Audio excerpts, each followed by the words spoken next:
जी की 1122 जी 11 की टेस्टिमोनी है जी। बाजी बोले।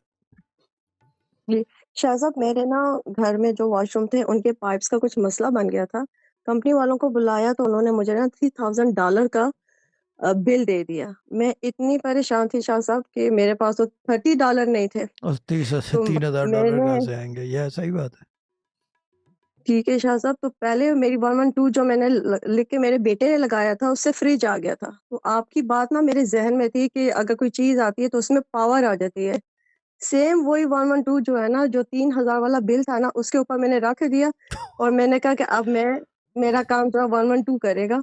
तो आप यकीन करें, नेक्स्ट डे मैंने दूसरी कंपनी को बुलाया, उन्होंने मुझे सारा जो बिल है वो $165 में करके दे दिया। But there you go, this is a miracle of 112211।